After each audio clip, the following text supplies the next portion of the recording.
everybody. I feel like I've been on an adrenaline rush for 2 days because we had Seed Camp yesterday, which a lot of you were at, and it was a fantastic day, and it was all for startups. So it's good to be here with the second day around the topic. I never seem to remember my Moo card, so my email's up there if you want to get in touch with me about either this topic of business models or about Seed Camp in general. Oh, did I just shut that off? Nice. There we go. Okay. So Mike gave me a pretty depressing title, but I will try to hopefully sound a bit more positive and encourage you guys to think about all the kind of different ways out there you can make money and figure out what's best for you. So in thinking about business models, I want to stress sort of 3 points, and I want to talk a little bit about the Seed Camp experience too. So one of the first important points is think through the business model early on. Now, startups oftentimes think that means spending sort of months and months tinkering around with different spreadsheets and numbers, and it's not that. It's about thinking about your customers, how do they want to use your product, and what are they willing to pay you for? How are they willing to pay you for it? And if you think through that early on, actually it allows you to focus on your customers, and also for you to not go out there and just build something and then worry about how you're going to survive. But you've already taken into factor the whole sort of spectrum, and again, your focus is very much on the customers. Secondly, there are a lot of ways out there to sell valuable services, and I think the other mistake startups make is throw out a lot of buzzwords out there. So, advertising being one of the buzzwords for a long time, and now that's sort of falling away, and so everyone's talking about freemium and marketplaces and so forth. But, it's not everything will work, and you really do have to find the best fit for your company, and again, for your customers. So the type of customers you have, whether it's business customers, consumer customers, emerging market customers, how are they willing to pay for the services, and what are they willing to pay for? So that's the other sort of second point I wanted to make. And thirdly, it's all about the details. So the devil is in the details, and it's about execution. So I would say, to echo Mike's point, Ian's point, talk to other startups, learn from other startups. That's what we encourage a lot through Seed Camp. I guess our mafia is starting to grow a little bit as well. We've put money into 13 or 14 companies now, and we really encourage them to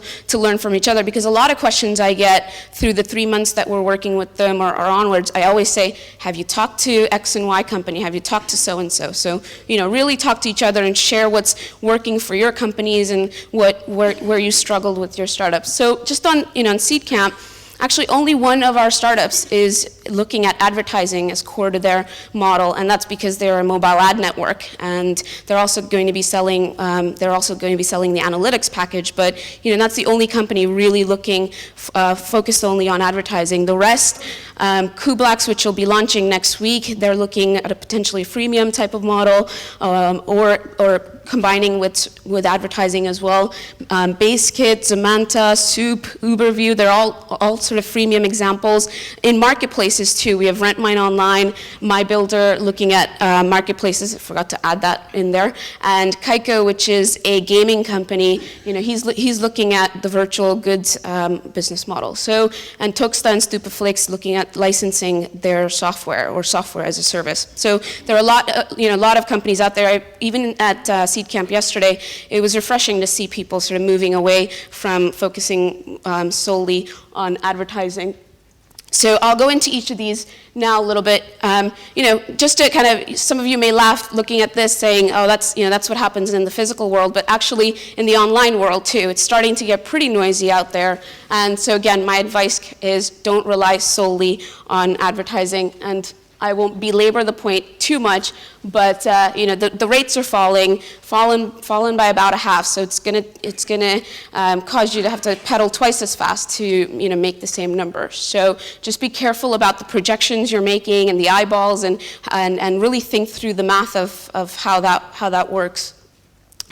Also, if you are going to look at advertising, I'd encourage you to look at beyond sort of AdWords, but into look at lead generation, verticals, affiliate programs. Amazon has some interesting sort of affiliate programs. As I said, MobClicks, which is the U.S. company we invested into, they're a mobile ad network, and they're also going to be providing in analytics services and on a subscription basis. So there's a lot of ways to blend business models as well, and I'll talk about that at the end, but I really think that's an important point, is to really think about how you can blend very complementary business models.